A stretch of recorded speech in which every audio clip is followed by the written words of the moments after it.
Selamat mendengarkan podcast ini. Saudara sekalian, ketika saya berdoa sendiri dan berdoa bersama, seperti biasa kita berdoa jam 5 pagi waktu Indonesia Barat. Beberapa kali muncul suara atau nasihat atau kebenaran, saudaraku. Yang itu sulit sekali permanen melekat di dalam hati dan pikiran saya. Tetapi saya berusaha untuk memikirkannya dan tentu saya berusaha untuk mengenakannya. Walaupun itu sulit. Entah bagaimana kok sulit sekali. Secara teori kita tahu, secara nalar kita tahu. Tetapi di dalam praktek itu sulit. Jadi begini saudara. Kalau kita menyadari dan menghayati Allah itu yang menciptakan langit dan bumi. Allah itu yang mempunyai kerajaan, kuasa dan kemuliaan, saudaraku.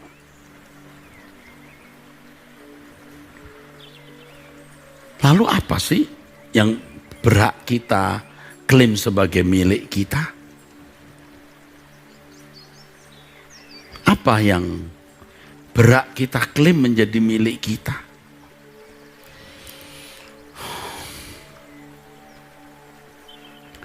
Kecuali orang itu memang tidak bertuhan ya. Dia bisa mengklaim bahwa apa yang dia miliki, kebisaannya itu miliknya sendiri. Tetapi kalau kita mempercayai Allah lah yang menciptakan langit dan bumi,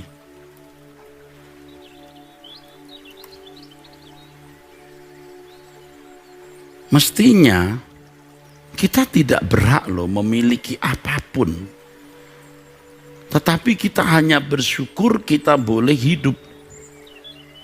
Kita bisa hidup, kita boleh hidup.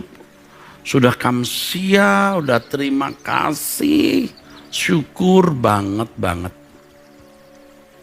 Tapi setelah amin, bagaimana dalam kesadaran bahwa kita itu tidak berhak apapun atas apapun, bahkan atas diri kita. Sulit. Nah, pada waktu berdoa memang bisa.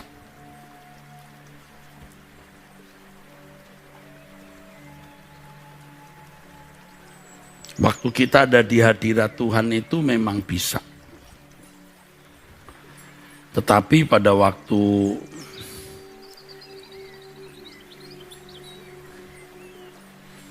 sudah menjalani hidup hari-hari kita, wah, sulit saudaraku. Ya, sulit.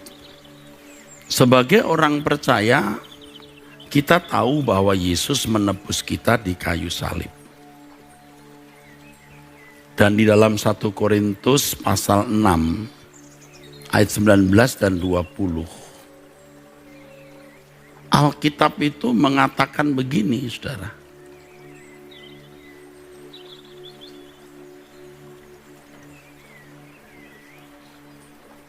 Bahwa kamu bukan milik kamu sendiri. Karena kamu telah ditebus, dibeli dengan harga yang lunas dibayar. Jelas sekali loh. Kamu bukan milik kamu sendiri, jadi kamu tidak berhak memiliki dirimu sendiri. 2 Korintus pasal 5 ayat 14. Sebab kasih Kristus yang menguasai kami, karena kami telah mengerti bahwa jika satu orang sudah mati, artinya Yesus sudah mati, untuk semua orang, untuk kita, maka mereka semua sudah mati.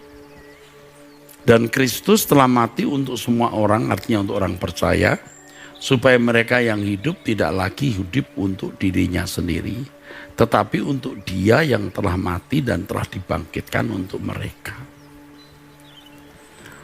Makanya kalau orang masih betototan, masih betototan berdebat soal perpuluhan, itu bodoh sekali. Bodoh sekali. Picik dan dangkal. Kalau bangsa Israel harus memberi persepuluhan kan jelas dari 12 suku, satu suku, suku Lewi tidak mendapat bagian, yang 11 harus membagi untuk yang satu. Itu sudah sangat clear. Karena suku Lewi jadi imam-imam. Tetapi dalam kehidupan orang Kristen, semua juga imam-imam. Semua adalah imamat-imamat yang rajani.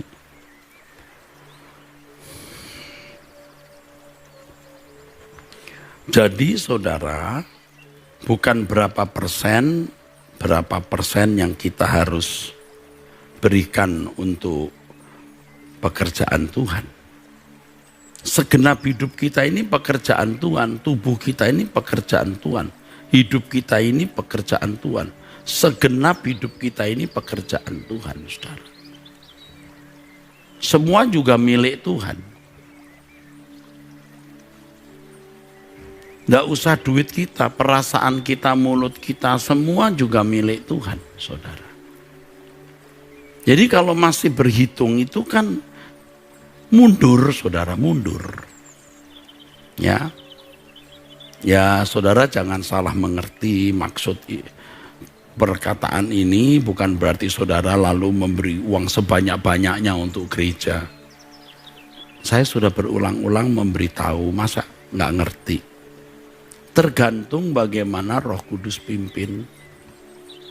Dan saya bicara mengenai uang itu tidak selalu.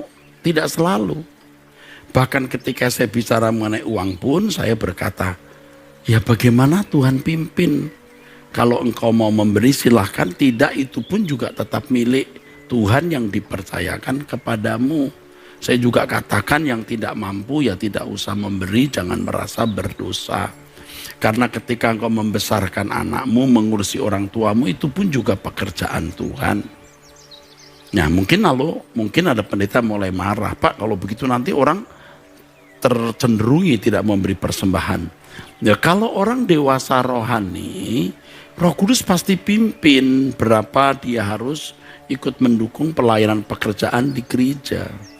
Sebab kenyataan, saudaraku, yang tidak bisa dibantah, tidak sedikit pendeta-pendeta yang uangnya limpah, hartanya limpah, punya apartemen mahal di luar negeri, punya aset besar, tidak jadi sesuatu yang berguna bagi pekerjaan Allah. Saudara, ini saya tidak menyerang siapa-siapa, saya juga menyerang diri sendiri. Kalau saya berbuat kesalahan seperti itu, saya harus bertobat. Jadi saudara,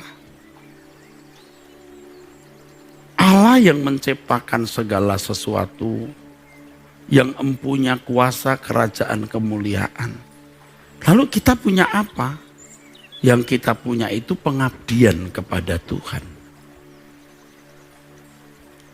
Nah kita ini sudah biasa punya irama, merasa berhak memiliki sesuatu untuk diri kita sendiri.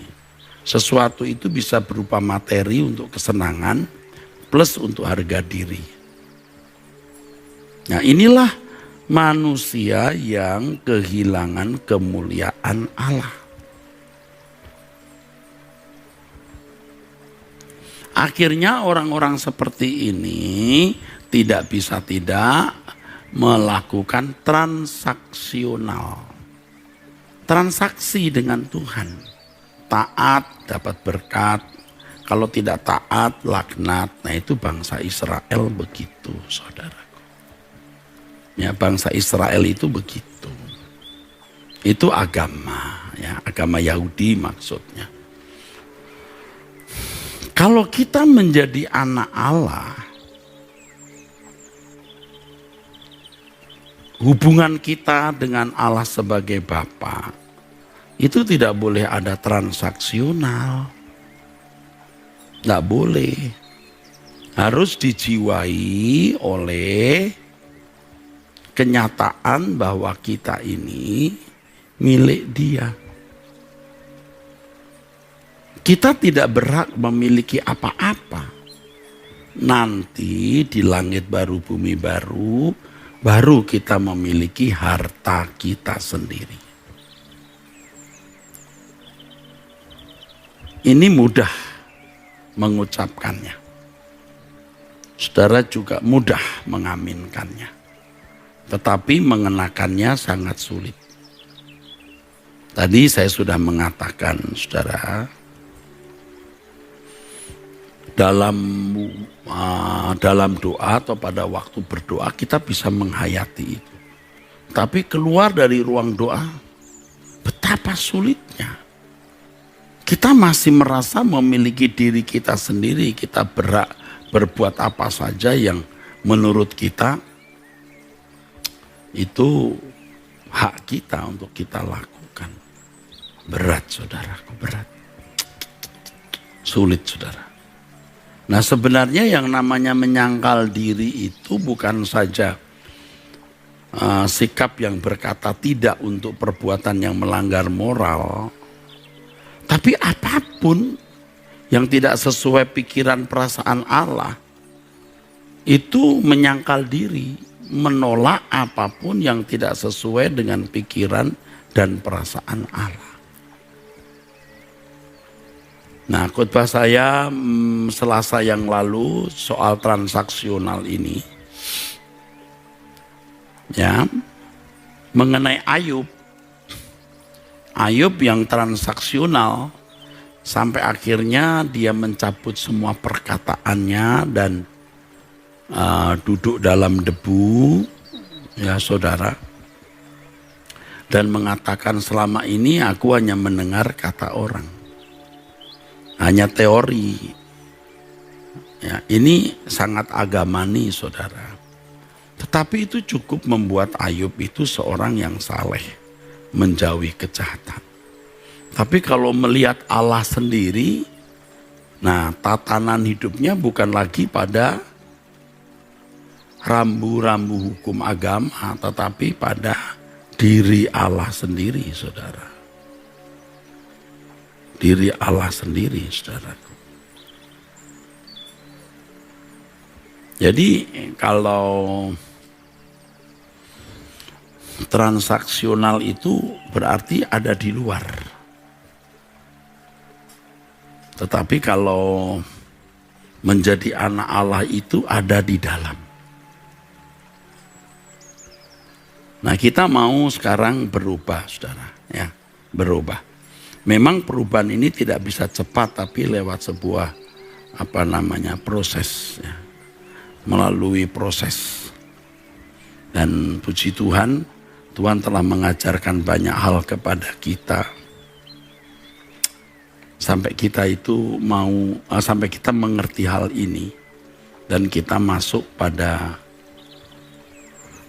realitas kebenaran dalam hidup. Kalau saya gambarkan begini, saudara, ya. Kalau saya gambarkan begini, saya gambarkan, saudara, ya. Kita dulu ada di luar sini, saudara, ya. Kita ada di luar. Ini Allah, ini wilayah Allah, ini kita di sini. Aku. Ini bisa transaksional. Biasanya kalau di luar ini masih ada kepentingan.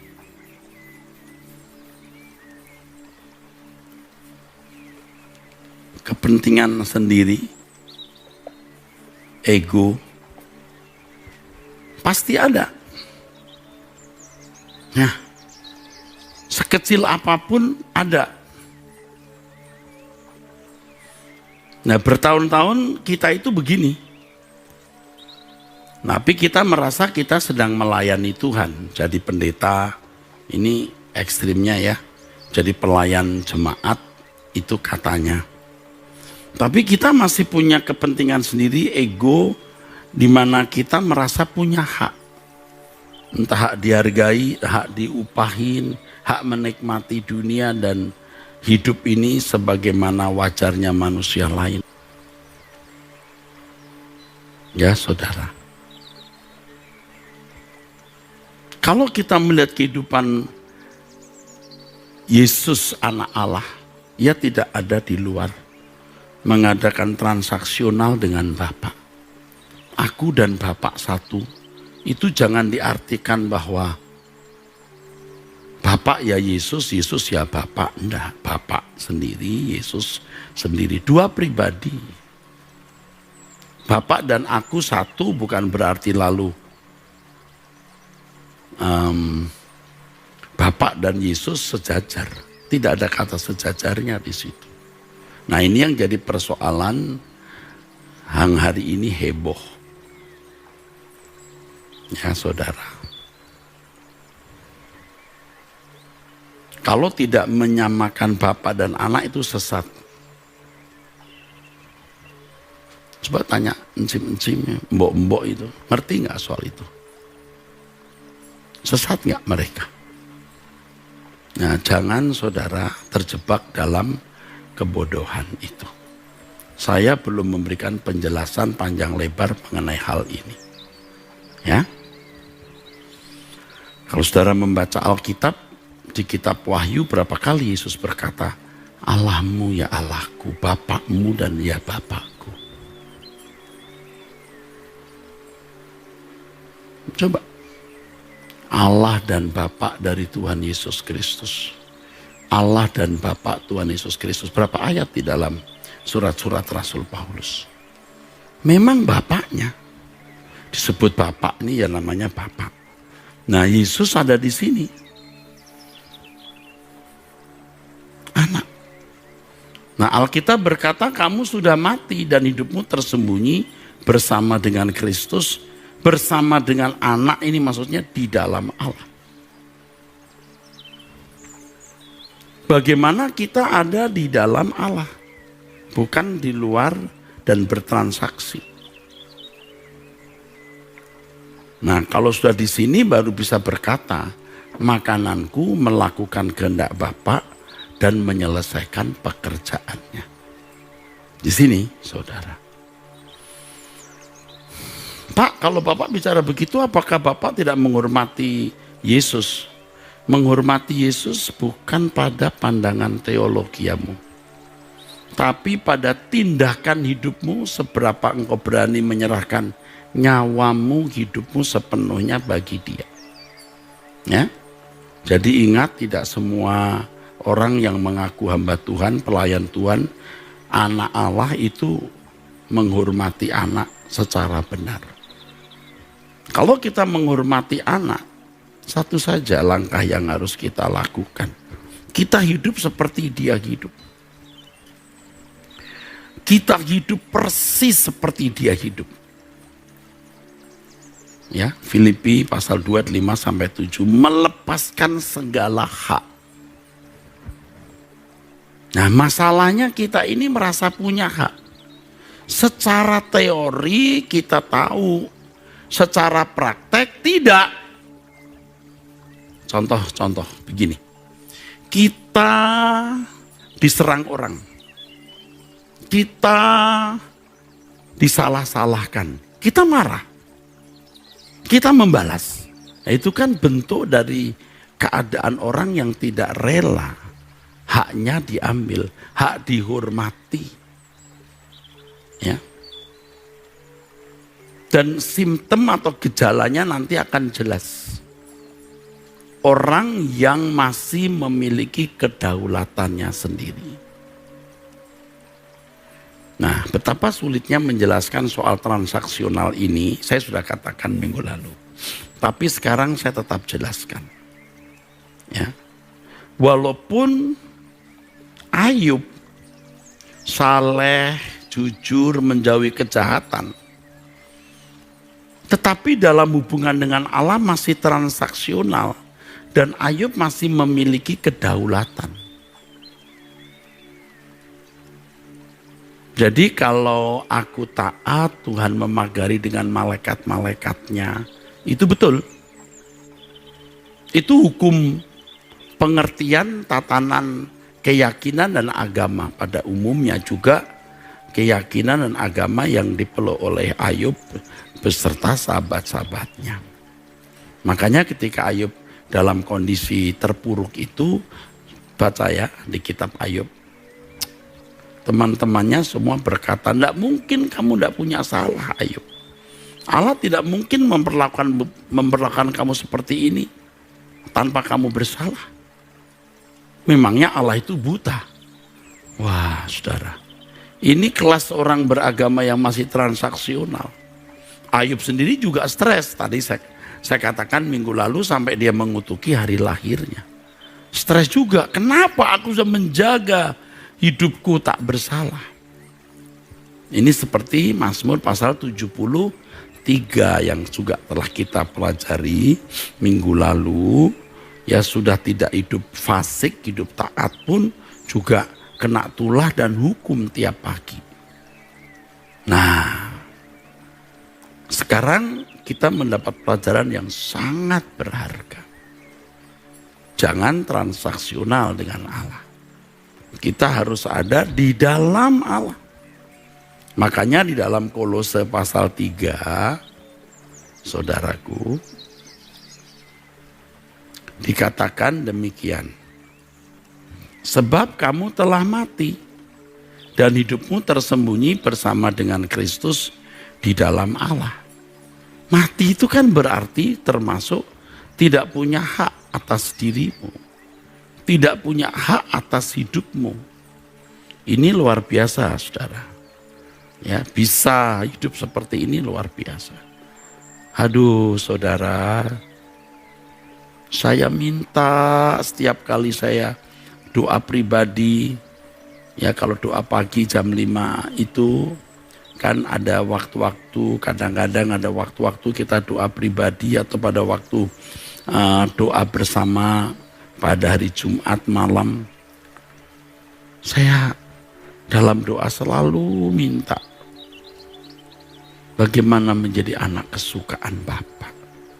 Karena secara teori kita tahu, tetapi secara praktek tidak. Betapa sulit sekali menundukkan diri ini. Kamu telah mati. Di dalamnya termasuk kamu sudah tidak memiliki hak. Dan hidupmu tersembunyi bersama dengan Kristus di dalam Allah. Harus kedaulatan Allah penuh atas hidupmu. Maka doa Bapa kami berkata, datanglah kerajaanmu, jadilah kehendakmu di bumi seperti di surga. Ada saat-saat di mana kita ini, saudaraku, kecewa terhadap diri kita sendiri. Kecewa terhadap orang lain ya bisa. Tapi kita juga bisa kecewa terhadap diri sendiri. Apalagi kalau kita sudah tahu kebenaran, sudah mengerti apa yang harus kita lakukan, tetapi warna hidup kita, kualitas hidup kita, kenyataan hidup kita tidak seperti yang kita mengerti. Yang tidak seperti yang kita pahami dari kebenaran itu. Kamu telah mati dan hidupmu tersembunyi bersama dengan Kristus di dalam Allah. Apalagi dunia kita hari ini, saudaraku, sebagian besar, jujurnya hampir semua orang Kristen telah keluar dari track yang benar. Kekristenannya palsu. Kekristenan yang murni itu yang dikenakan Yesus, rasul-rasul, lalu gereja mula-mula. Setelah itu ya perdebatan-perdebatan teologi dan merasa kalau ilmu teologinya tinggi lebih dekat Tuhan misalnya. Makanya sekarang kita mau membuat revolusi. Apa? Temui Tuhan, yuk. Temui Tuhan, oke? Paling bener ya, Saudara pun juga tidak harus percaya saya. Tapi nasihat ini, saudara, benar. Temui Tuhan. Pokoknya tidak akan meleset. Tidak akan meleset. Temui Tuhan. Cari wajahnya. Doa. Puasa kalau perlu. Habiskan waktumu untuk mencari wajah Tuhan. Tantang dirimu. Tantang dirimu dan berkata, Tuhan, aku mau menemukan Engkau. Nanti saudara akan diajar Tuhan luar biasa. Salah satunya yang Tuhan ajarkan yang saya peroleh. Subjektif ya saudara. Saudara boleh percaya, boleh tidak. Boleh nuruti, boleh tidak. Allah itu kudus. Kita harus kudus. Ya, Allah itu mulia dan agung. Kita tidak boleh menganggap sesuatu itu bernilai atau berharga selain Tuhan. Nah, sering ada dalam bayangan saya ya saudara. Dalam bayangan saya ya.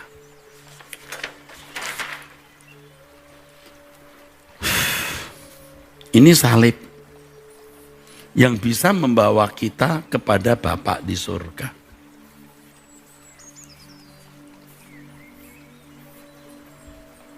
Jadi pintu yang tadi tertutup ya, dibuka oleh Tuhan Yesus. Kita bisa menjumpai Bapa.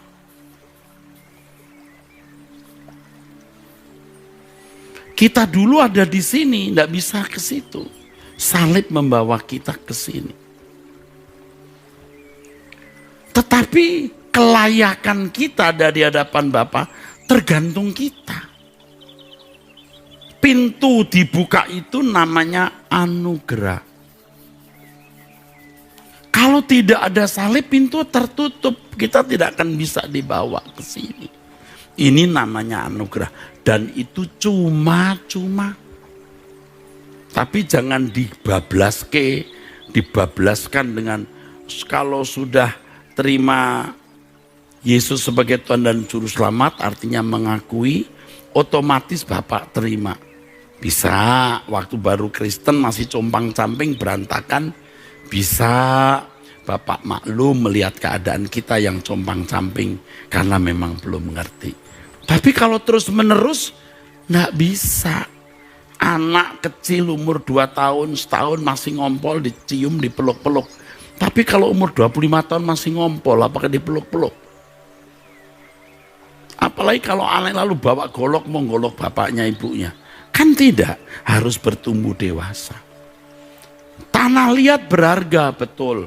Tapi kalau terus menjadi tanah liat, apa enggak dibuang? Dari tanah liat jadi bejana, maka memberi diri. Ini konteks kita sekarang. Dulu kita merasa berhak memiliki sesuatu. Klaim janjinya. Nah, kalau Anda sering dengar orang bilang klaim janjinya, coba Anda tanya, janji yang mana sih yang Alkitab katakan? Ini semua bodoh. Banyak orang bodoh. Klaim janji mana? Janji mana? Tuhan beserta. Oh ya, kalau Tuhan beserta lalu apa? Ekonomi lancar, bisnis pasti sukses. Loh, kalau Tuhan beserta, kamu menderita. Karena kamu harus berjalan seperti Yesus berjalan pada waktu itu. Kamu harus tinggal di dalam Tuhan, di dalam Allah. Kalau berjalan dengan Tuhan, kamu harus melepaskan kepentingan ego sendiri, lalu tinggal di dalam Allah. Nah,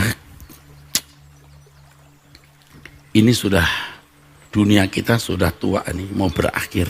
Apalagi kita yang sudah tua-tua ini. Kelayakannya ini loh. Hah? Kelayakan ini loh.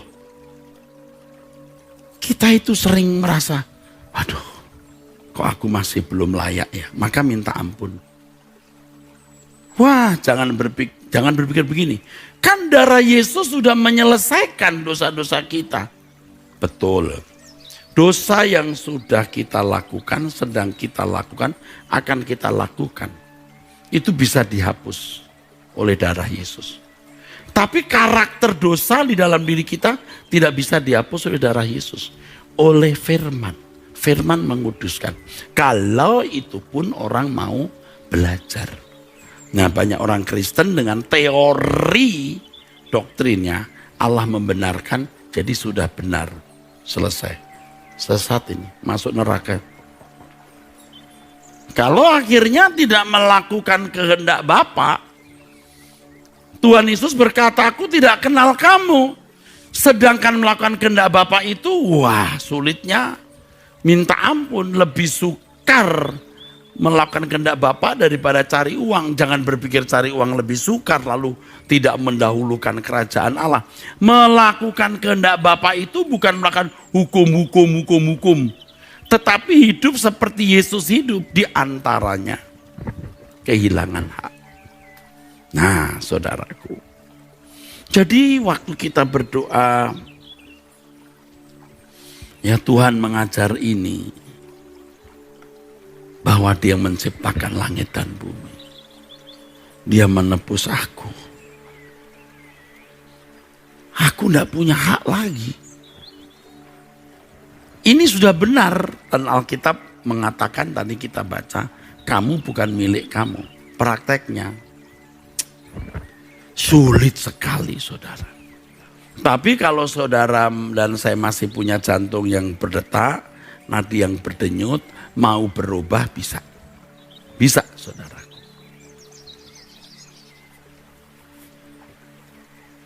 Jangankan uang dari orang. Uang yang saya dapat dari dividen saya sendiri saja, saya tidak merasa berat menggunakan kalau itu tidak sesuai kehendak Allah. Belajar dari situ. Ya, saudaraku. Juga untuk hal yang lain. Betapa sulitnya menjinakkan diri kita ini. Aduh, sulit sekali. Tetapi dengan pemberitaan firman ini, kiranya saudara dan saya mulai belajar. Ya, memang ini tidak bisa dijelaskan hanya dengan kata-kata lalu saudara mengerti. Oh, saya sudah mengerti, Anda mengerti. Saya tahu ini mudah dimengerti, tapi dihayati. Lalu diterapkan dalam hidup saudaraku. Makanya Alkitab mengatakan kasihlah Tuhan Allahmu dengan segenap. Artinya tidak ada bagian untuk yang lain. Hanya untuk Tuhan.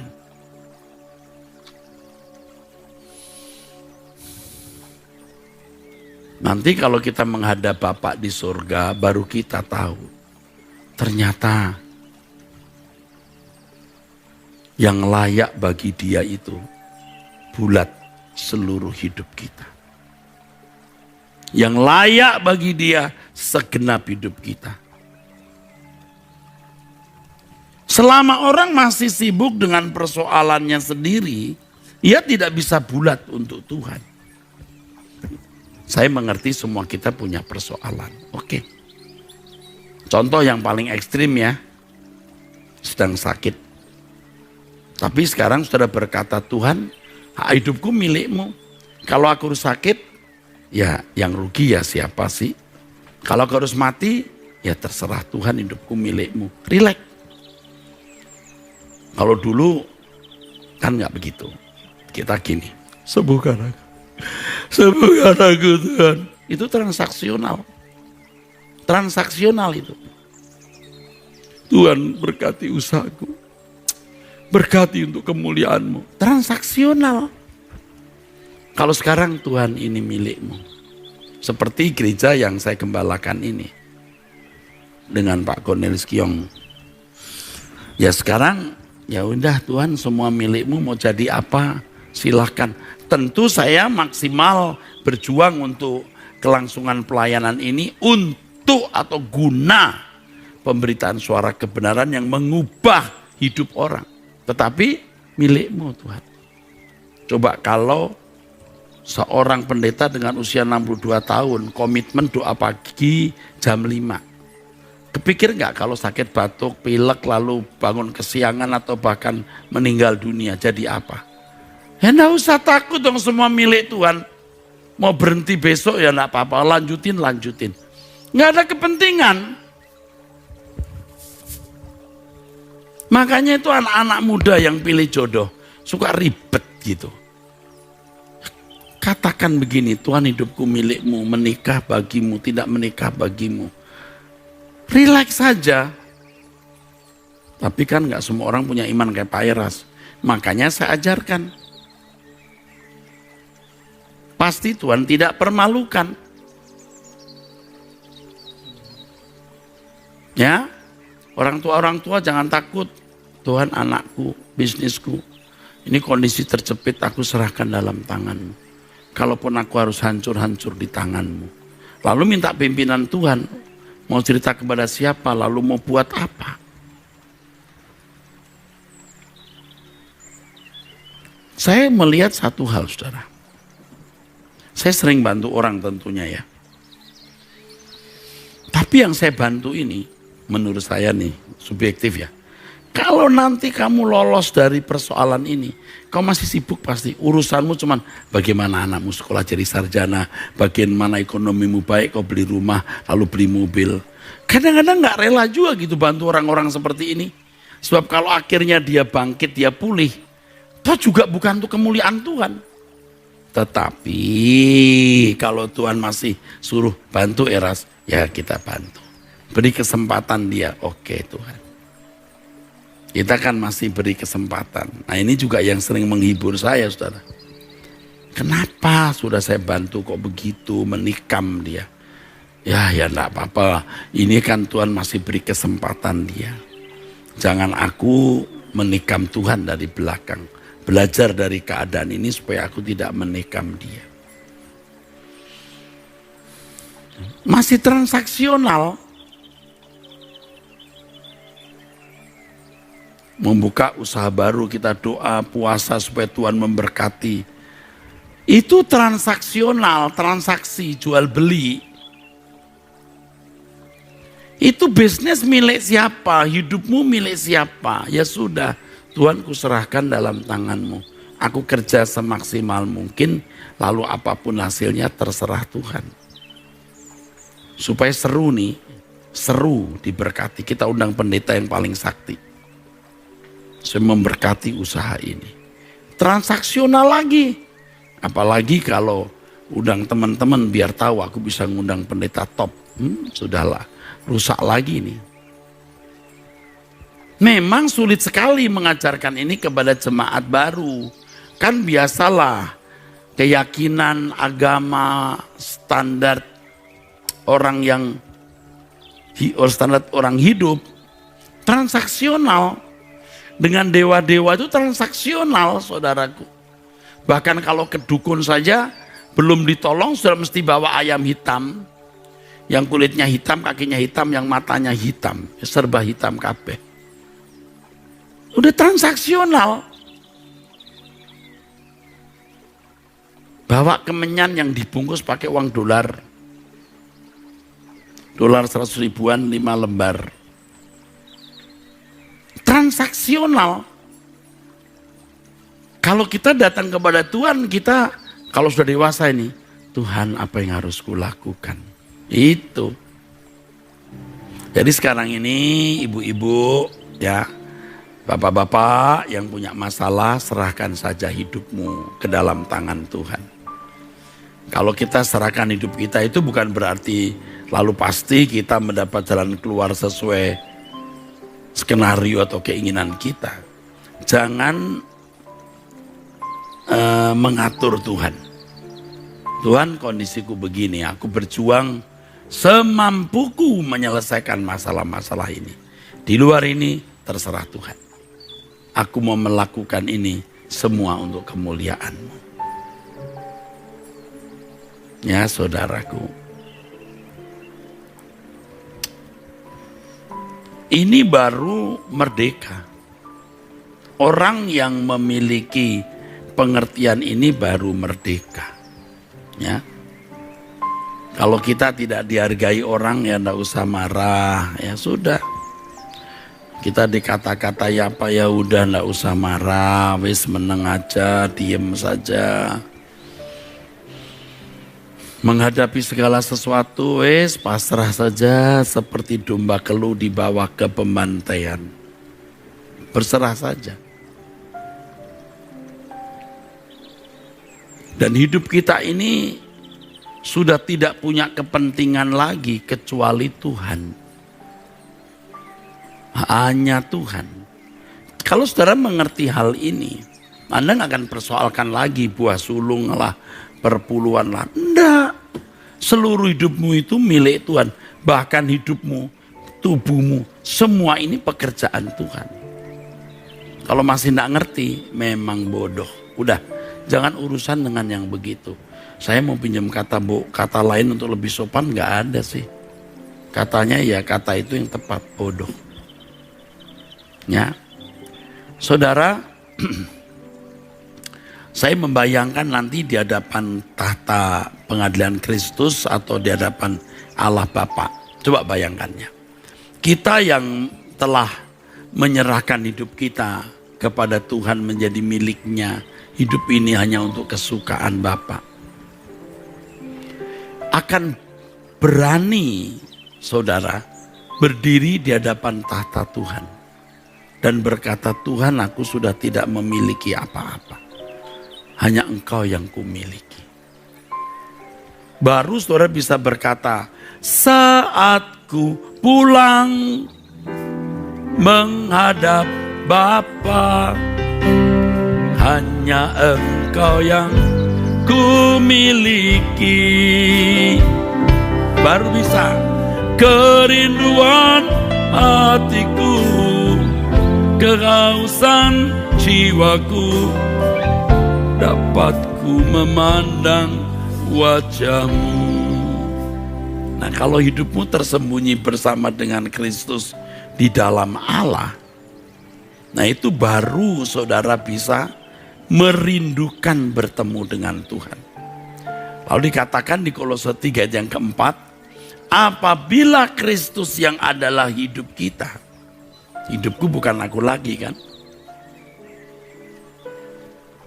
Hidupku bukan aku lagi kan? Apabila Kristus yang adalah hidup kita menyatakan diri kelak, kamu pun akan menyatakan diri bersama dengan Dia dalam kemuliaan. Coba saudara, betapa hebatnya hal ini. Saudara harus berani mengalami revolusi. Revolusi. Bukan revolusi mental seperti yang orang katakan, tapi revolusi rohani. Ini orang harus rela kehilangan hidup. Apabila Kristus yang adalah hidup kita menyatakan diri kelak, kamu pun akan menyatakan diri bersama-sama dengan Dia di dalam kemuliaan. Luar biasa saudaraku.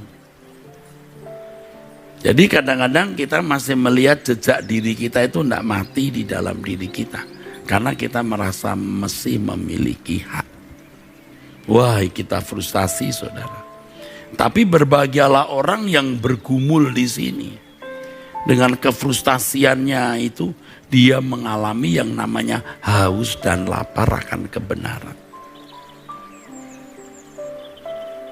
Ingin meneguk Tuhan bagaimana Yesus hidup di dalam diri kita.